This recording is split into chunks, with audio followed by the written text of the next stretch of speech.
बहुत समय पहले की बात है। किसी राज्य में एक बड़े ही खूंखार डाकू का भय व्यापित था। उस डाकू का नाम था रत्नाकर। वह अपने साथियों के साथ जंगल से गुजर रहे राहगीरों को लूटता और विरोध करने पर उनकी हत्या भी कर देता। एक बार ऋषि नारद भी उन जंगलों से भगवान का जप करते हुए जा रहे थे। जब वे घने पहाड़ी इलाकों पहुँचे तभी उन्हें कुछ लोग विपरीत दिशा में भागते हुए दिखे। ऋषि ने उनसे ऐसा करने का कारण पूछा तो सभी ने मार्ग में रत्नाकर के होने की बात बताई, पर बावजूद इसके ऋषि आगे बढ़ने लगे। क्या आपको भय नहीं लगता?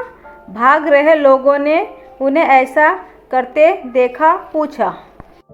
नहीं, मैं मानता ही नहीं कि मेरे अलावा यहाँ कोई और है, और भय तो हमेशा किसी और के होने से लगता है, स्वयं से नहीं। ऋषि ने ऐसा कहते हुए अपने कदम आगे बढ़ा दिए। कुछ ही देर जाने पर डाकू रत्नाकर अपने साथियों के साथ उनके समक्ष आ पहुंचा। रत्नाकर नारद से बोला, मैं रत्नाकर हूँ, डाकू रत्नाकर। नारद मुस्कुराते हुए बोले, मैं नारद हूँ। ऋषि नारद, तुम्हारा अतिथि और मैं निर्भय हूँ। क्या तुम निर्भय हो? क्या मतलब है तुम्हारा? ना मुझे प्राणों का भय है, ना मुझे असफलता का, ना कल का, ना कलंक का। और कोई भय है जो तुम जानते हो? अब तुम बताओ, क्या तुम निर्भय हो? हाँ, मैं निर्भय हूँ। ना मुझे प्राणों का भय है, ना असफलता का, ना कल का, ना कलंक का। तो तुम यहाँ इन घने जंगलों में छिपकर क्यों रह रहे हो? क्या राजा से डरते हो? नहीं। क्या प्रजा से डरते हो? नहीं। क्या पाप से डरते हो? नहीं। तो यहाँ छिपकर क्यों रहते हो? यह सुनकर रत्नाकर घबरा गया और एकटक ऋषि को घूरने लगा। उत्तर मैं देता हूँ, तुम पाप करते हो और पाप से डरते हो। नारद, तुम अपनी इन बातों से मुझे प्रभावित नहीं कर सकते। ना मैं पाप से डरता हूँ, ना पुण्य से, ना देवताओं से, ना दानवों से, ना राजा से, ना राज्य से, ना दंड से, ना विधान से। मैं राज्य के साथ द्रोह किया है। मैंने समाज के साथ द्रोह किया है, इसलिए मैं यहाँ इन पहाड़ियों में रहता हूँ। ये प्रतिशोध है मेरा। क्या था वो पाप जिससे तुम डरते हो?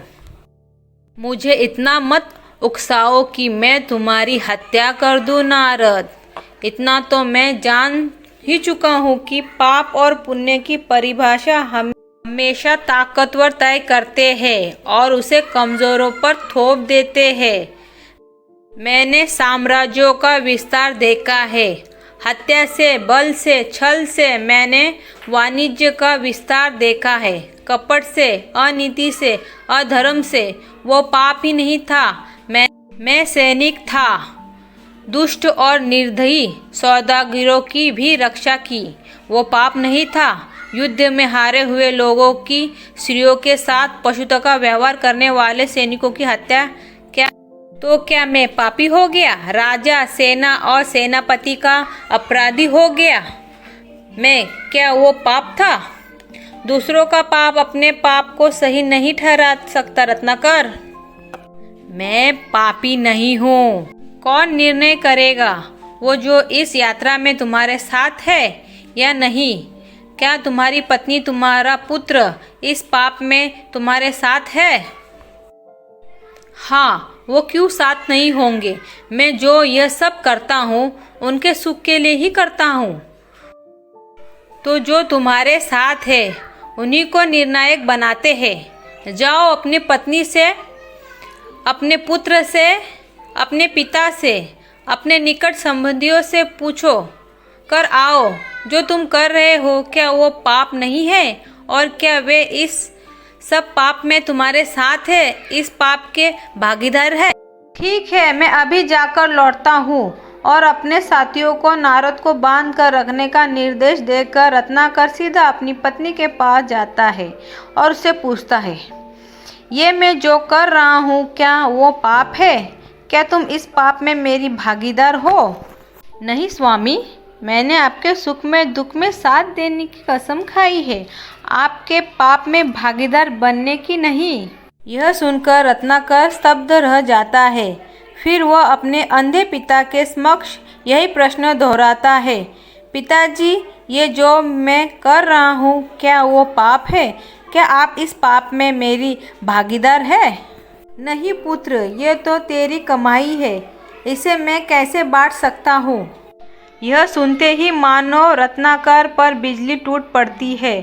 वह बेहद दुखी हो जाता है और धीरे धीरे चलते हुए वापस ऋषि नारद के पास पहुंच जाता है। तुम्हारे साथी मुझे अकेला छोड़ जा चुके हैं रत्नाकर। देव ऋषि के चरणों में गिरते हुए, क्षमा देव ऋषि क्षमा, अब तो मैं भी अकेला ही हूँ।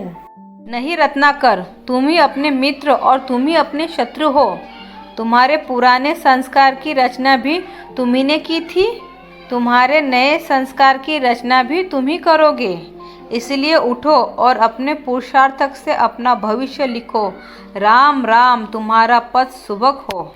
इतना कहने के बाद नारद ऋषि वहाँ से चले जाते हैं।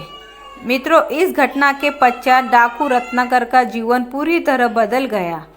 उसने पाप के मार्ग को त्याग पुण्य के मार्ग का अपनाया और आगे चलकर यही डाकू राम कथा का रचयिता महर्षि वाल्मीकि बना। इस तरह डाकू रत्नाकर ऋषि वाल्मीकि बना। उपनिषदों से ली गई यह कथा बताती है कि मनुष्य असीम संभावनाओं का स्वामी है। जहाँ एक तरफ वो अपने पुरुषार्थ से राजा बन सकता है, तो वही अपने आलस से रंग भी। वो अपने अविवेक से अपना नाश कर सकता है, तो अपने विवेक से अपना निर्वाह भी।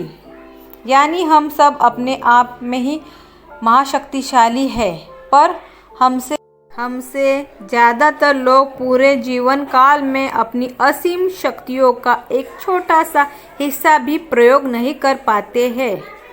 क्यों न हम भी डाकू रत्नाकर की तरह सामान्यता को त्याग कर उत्कृष्टता की ओर बढ़ चले। वीडियो अगर अच्छा लगा, वीडियो को लाइक करें, चैनल को सब्सक्राइब करें। Thank you for watching video friends. Bye bye, मिलते हैं नेक्स्ट वीडियो में।